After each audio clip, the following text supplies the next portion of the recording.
Hello everybody, my name is George and welcome to Jam Punch, the channel that prepares you for all the latest movies and video games.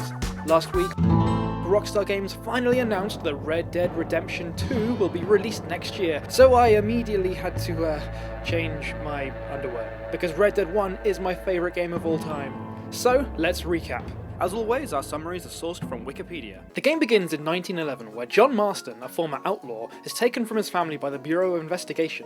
They state Marston will be granted amnesty if he brings the remaining members of his old gang to justice. Marston agrees and sets off to track down Bill Williamson, who now runs his own gang.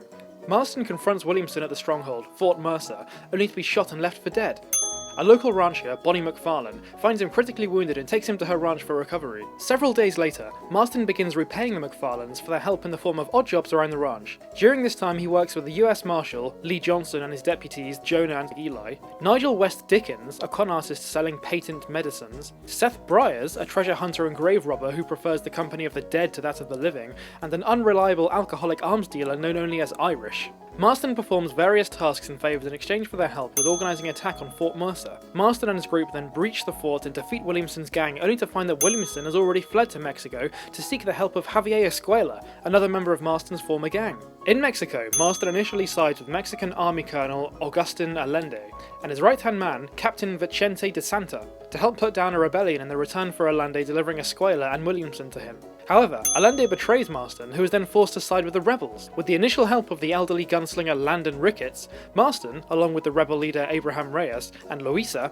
one of Reyes' former lovers, eventually turns the tide in favour of the rebels, killing De Santa and launching an assault on the El Presidio fortress, where they find Escuela, who attempts to bargain for his life by revealing that Williamson has been under Allende's protection. Escuela manages to escape, with Marston giving chase, who is then given the option to either kill or capture Escuela alive and turn him over to the Bureau. Either way, agents Edgar Ross and Archer Fordham, who meet with Marston at the US-Mexico border, refuse to let Marston return to his family, stating that after killing Williamson, he must meet with them again in Blackwater and assist in hunting down Dutch van der Linde, the leader of Marston's former gang. Marston and Reyes then take flight to Allende, where Luisa is killed during the attack. As Allende's palace is stormed by the rebels, both he and Williamson flee, who are then apprehended and executed after being chased a short distance.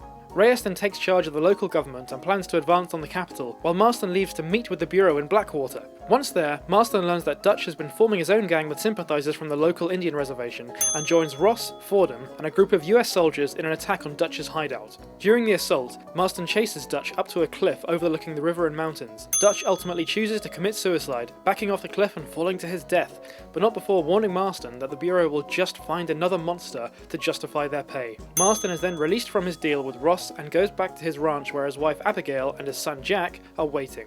Marston devotes his time afterwards tending to the ranch, having sworn to keep himself and his family away from the outlaw lifestyle forever. The end. That's it, that's the end, nothing else happens, okay?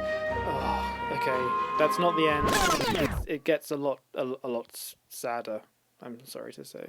He is then suddenly forced to repel a surprise attack from a combined force of soldiers, lawmen, and government agents led by Ross. Marston is able to fend off several waves of attackers and get his family to safety, but stays behind to hold back the rest. Despite his valiant last stand, he dies after being shot numerous times by Ross and his men. He is then buried by his grieving family on the hill overlooking the ranch.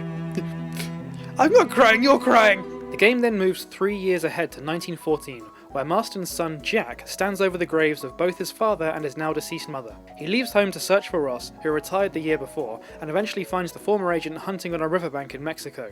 The two duel, with Jack emerging the victor. Thank you for watching that recap of Red Dead Redemption, ladies and gents. Tell me in the comment section below if you also got a little bit emotional when John Marston's stories ended. I can't be the only one. We release a new video every week, so make sure you subscribe to stay updated. See you next time!